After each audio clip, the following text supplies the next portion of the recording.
One of the fastest ways to boost organic rankings is Amazon PPC. Here's how.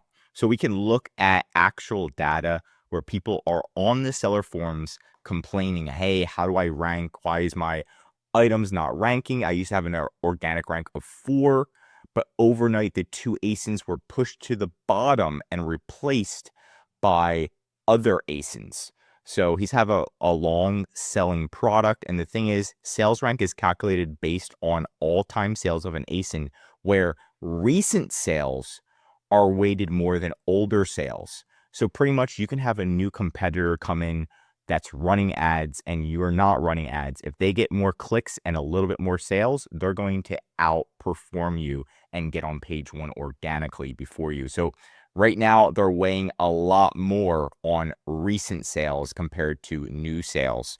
So that's one thing that PPC is going to help you boost your organic rank, is being able to get in front of people who aren't running PPC or aren't doing it properly. Now, this person's saying on LinkedIn, Amazon PPC isn't that important. It's simply a tool for gaining organic rank. Thus, it is important. That was just a line right there, but it is a tool for gaining organic rank. Focus on organic rank and it fixes everything.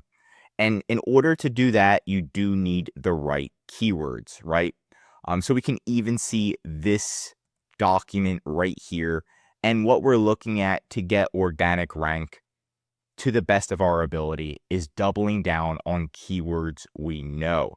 And in order to get a low ACOS like we did for one of our clients right here, what we need to do is find the best keywords.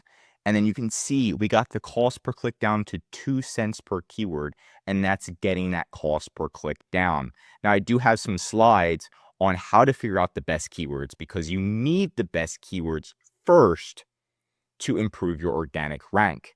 If you're selling a tennis ball and then you're running ads for the word baseball, no matter what, your ads aren't going to perform as well as they should. So you need to find the best keywords for your product, right? And in order to do that, my recommendation is always to start with 4 automatic campaigns for one product, right? So there's separate automatic campaigns you can run: close match, loose match, substitute, complementary. Those are 4 types of automatic campaigns you can run. Run it for 30 days. Just in short, on each one, your spend is at least $5 a day, right?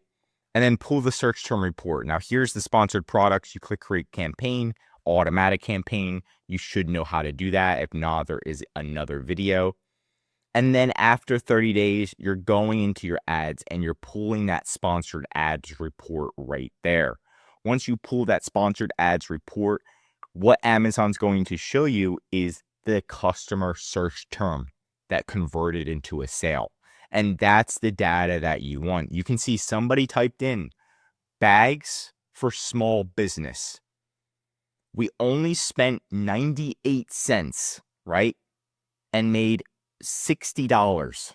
That's insane. Imagine giving somebody $1 and they give you $60 in return. That ROI is unheard of. And that's why we have actual data and we're running automatic campaigns to figure out, oh, people who are typing in bags for small business are finding our product, clicking on our product, and then buying our product. And it only costs $1. When we're running this keyword, when somebody clicks on it for Amazon PPC, it also improves our organic rank. What we can do as well is take this keyword and put it in our title or in our bullet points. So not only are we putting it in our listing, but we're also putting it on our Amazon PPC. So you definitely want to do that, and then create an exact match keyword campaign, right? Just targeting bags for small business, because we can see the data and the data doesn't lie. So you want to get the data and figure out what are the best keywords to run. Number 2, as I mentioned this already, is lowering your cost per click. I always explain this to the team and they're like, hey, cost per click, what is that? So if this cost me $1, it's an orange. Okay, I'm trying to sell an orange to somebody, right? And the suggested bid, so I'm running an ad and it costs me $1 per click. How many clicks until I lose money or break even? 1 click, right? So if the cost per click is $1 and I paid $1, if somebody clicks it once, I better hope they buy or else I'm definitely going to lose money. If the cost per click is 50 cents, so I say, hey, does anybody want to buy this orange? They come over, they touch the orange, right? Oh, that's 50 cents. They don't want it. Oh, 50 cents. They don't want it. Now I'm already broke. So 2 clicks, and then pretty much I'm breaking even, potentially losing money. Now, what if you get your suggested bid down to 2 cents? So they see your product on Amazon. It's an orange. Click, click. How many clicks until you lose money? 50 at 2 cents, right? So what you want to do is get your cost per click down as low as humanly possible. That way, when somebody sees your ad and they click, you're not losing money. You've got 50 chances to generate a sale compared to 1 at $1.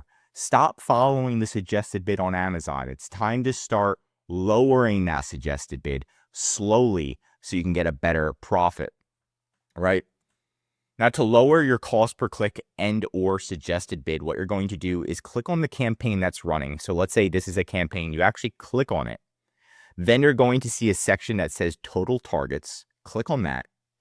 And then you're going to see bid. That's your cost per click, right? You see the suggested bid right here. That's Amazon's suggested bid, which is usually complete BS.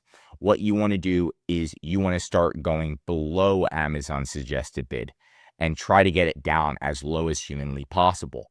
You're going to find that sweet spot. If you lower it too much, then it's just not going to run. But if you lower it just right, it will run, and you'll notice that you're getting the same amount of clicks and you're spending a lot less. So if you're spending $1 per click, you got 5 clicks, that's $5. But if you can get it down to 50 cents per click, now it's 10 clicks, it's double. So you're pretty much saving double, right? And that's what we want to do. We want to try to get in that sweet spot and lower that cost per click by 5 to 10% each week. So that way the ads keep running and find that sweet spot. Again, back to here, we were able to run, it took a year, but we were able to run our clients' ads all the way down to 2 cents per click. So look, 617 clicks. 617 clicks was only $12. If it was $1 per click, it'd be $617. And of course, our client would lose money. But since we got it down to 2 cents a click, the ROI is insane. It's only pretty much we spent $12, made 305. Insane numbers. And that's really by getting your cost per click down as low as possible. And again, you're finding those keywords, you're going, but you also want to retarget new keywords, right? So review your top competitors. So you can see top competitors that are generating much more sales than you are. There's a tool called Helium 10. You put the ASIN in and it tells you what the competitors are running for ads. So it tells you the exact ad strategy, the keywords that they're running for their ads. So you can mimic them and see if you can outrank them. Maybe they're not properly managing their ads. Maybe they're running out of budget too early, right? And the Helium 10 is right in the description if you want to try it out. Once you put in the Helium 10, it's literally telling you their keywords, their search terms, and their organic rank and sponsored rank. Sponsored rank is their ads. So we can see this is #1 for ads, and they're definitely doubling down on the word compostable bag, right? They're also doubling down on compost trash bags. So we can double down on those keywords as well and then attempt to generate sales that way. So those are the 3 different ways to gain sales on Amazon. Again, if your listing isn't good, you can get a free listing audit. We'll audit your listing. Just go to our website. The link's right in the description. We'll look at your listing, look at your top competitors, see what they're doing that you're not doing, right? Maybe their images are better. That way, when somebody clicks on your listing, they're buying and they're not leaving, right? You want to make sure that they're converting as well, or else if you get 50 clicks and nobody's buying, you know for a fact it's most likely your listing, right? So keep that in mind at the end of the day. But that's it for today's video. If you want more Amazon videos, tell me what to cover next in the comments. If you learned something new, drop a like. If you're an Amazon seller, I highly recommend subscribing to our channel because we're giving away great content that's going to help you in your Amazon journey. And of course, if you need help with increasing sales, managing your ads, or just selling on Amazon, contact EHP Consulting Group. Links right in the description to contact us or schedule a call. One of our most popular services is our full Amazon account management service. We'll manage your ads, design, deal with Amazon support, and of course, grow your sales. I'm Josh Hackett, CEO of EHP Consulting Group, signing out. Barry.